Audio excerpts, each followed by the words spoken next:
one of my favorite members of Team Tampa Bay, good buddy of mine, and you see right here, we're all Rowdies all the time, baby. Club President Ryan Helfrick joins us on the program. What's going on, buddy? How are you?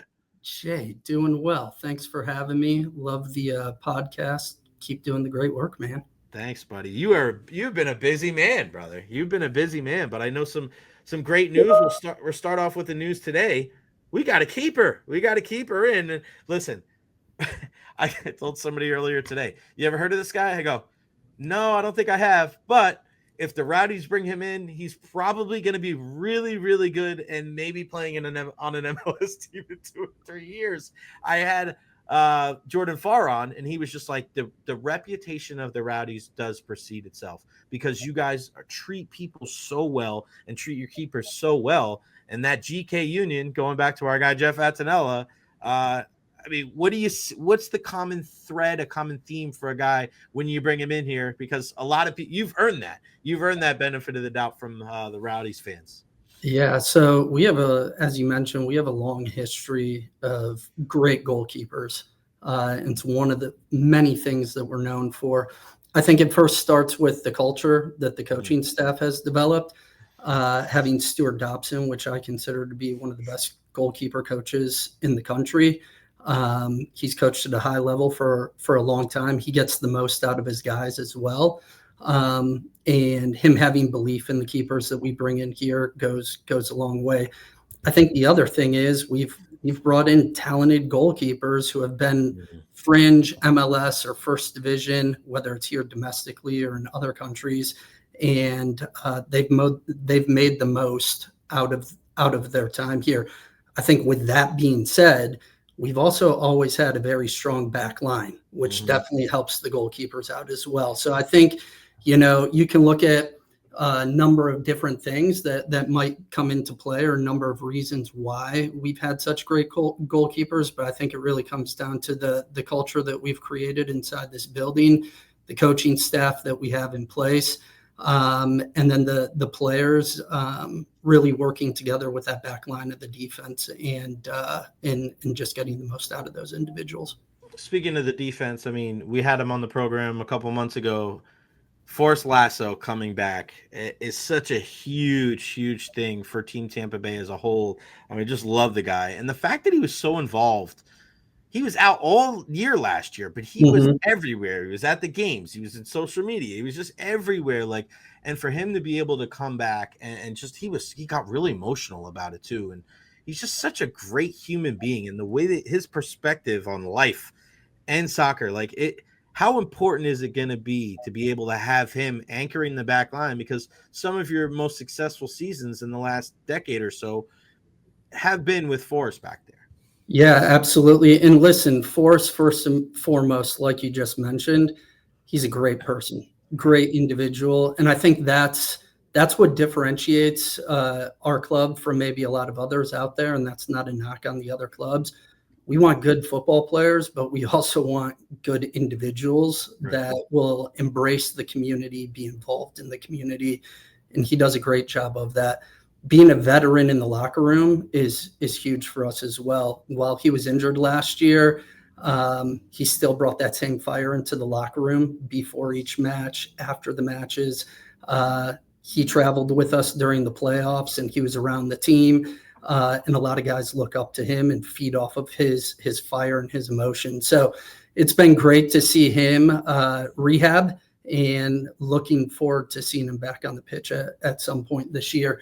With that being said, we've also brought in some other great defenders as well to just re-solidify that back line. It's hard to replace somebody like Jordan Doherty, who went over to Europe this offseason, but to be able to bring in somebody like Lawrence Wyke, who was here in the past, has MLS experience, did a fantastic job for Phoenix last year in our league, and to be able to put him on the back line, along with bringing back Robert Castellanos, who we had on loan in 2022 from Nashville. He has about 54 appearances with Sporting Kansas City in the last couple of years in Major League Soccer. To have him in that center back role along with Forrest, it really just allows us to have a strong force when it comes to our back line of defense on top of our captain, Aaron Gein. Yeah, Aaron. He's Aaron is one of the. I can't wait. I got to have him on the show soon because Aaron, when you meet Aaron, he's like this quiet, nice guy, laugh, beautiful smile, great hair. And then you see him on the pitch and he's freaking, he's fiery as all hell, because I'm like wondering, like, how come when I first saw him, I'm like, why is he the captain?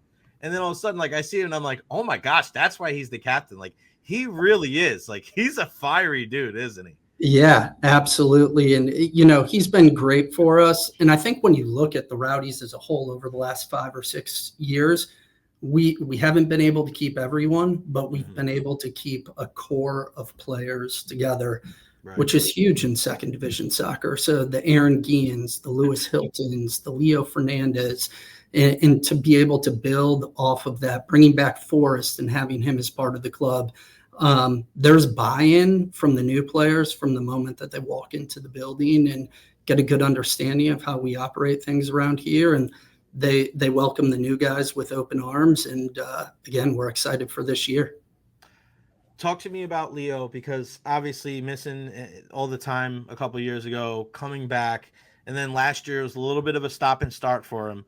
But we're talking about a guy that, like, when he's on the ball and you can, because you listen to some of the other broadcasts throughout the year when you watch them on wherever it is, like ESPN Plus usually, and you listen to the other broadcast teams talk about the impact that he has. Like, he's got a reputation around the league of, especially when he was coming off the bench, like, oh my gosh, this is a guy that can change the game. And we saw it with some of the, moments that he had last year. How important is it going to be for you guys, and how imperative to your success is it going to be to kind of get him, whether it's playing a dedicated position, whether it's a 10 or whether it's out, like, where do you see that as far as the importance of your team, and where do you think he's going to play this year? I know it's hard to tell because you're not the coach, but I mean, I think, like, with a guy like that, he's the MVP of the league. If you guys are going to try to achieve the lofty goals and he's back, he's going to have to probably be a big part of this thing. Yeah, absolutely. So I think with Leo, right, he's good on the ball, he's good off the ball, but he's also a veteran player. He's become smarter. He knows his positioning on the field. He has great awareness. And again, a lot of the guys look up to him. I think the uniqueness of this year and heading into this year is, as you look at our roster that we've built over the last 3 or 4 months, we're really starting to get to a spot where we feel pretty good in almost every position. We're almost too deep. Which means we can interchange players, we can rest players, and we can get creative with our formations and our lineups. The one thing I saw Leo, I met with him a couple of weeks ago, and I didn't mention to him that I would say this on air, but I don't mind saying it, is he told me every year he has a good preseason and he feels like he's clicking on all cylinders. He usually puts together a really good season.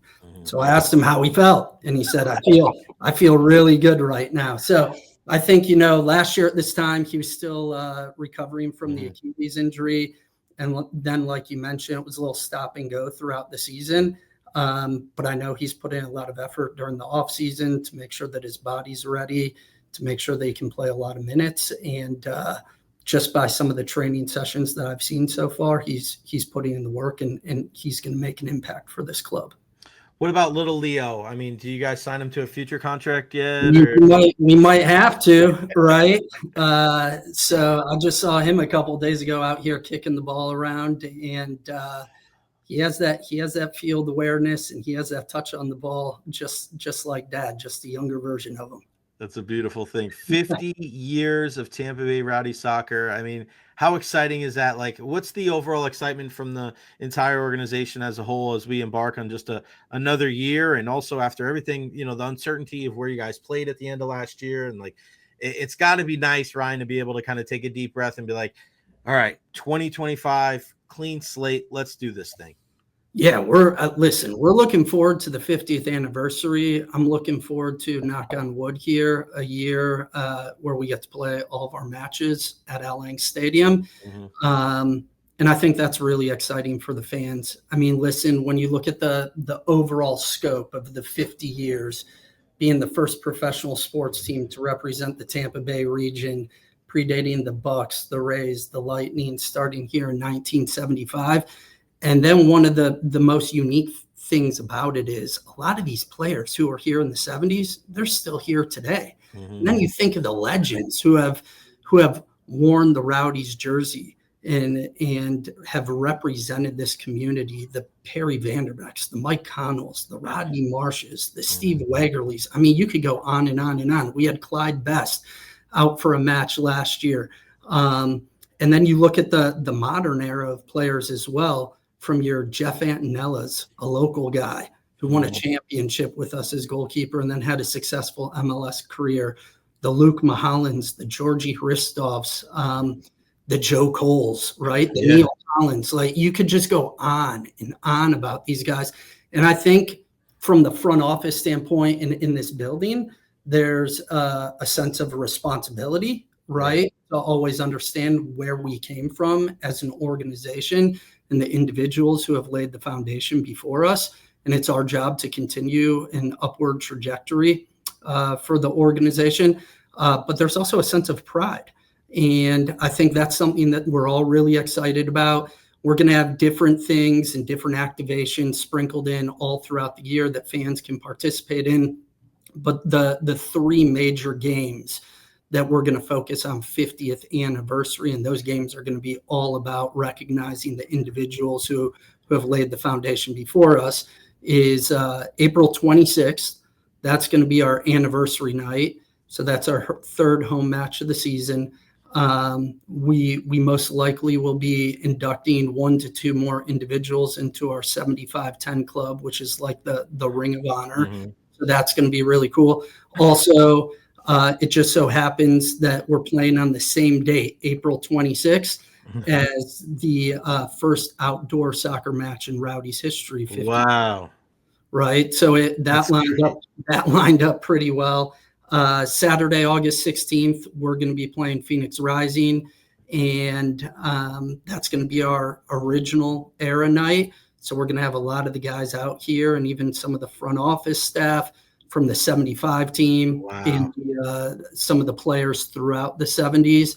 And then on October 4th, we're going to have a modern era night where we bring back a lot of the guys who were part of the regime in 2010 all the way up to today. So, throughout the year, though, we're going to have former players at the games being recognized, signing pregame autographs, photo opportunities, and we're just really excited for what the year ahead brings. We're also excited to have a competitive team that we're putting out on the field. So. And you just never know what's going on, because we had Asamoah Gyan out there last year, which was so great.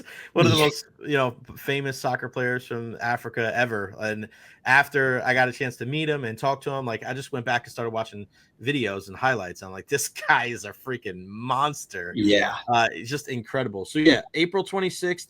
The anniversary 75-10 club, getting some new inductees there. August 16th against Phoenix, the original era, and then October 4th, the modern era as well.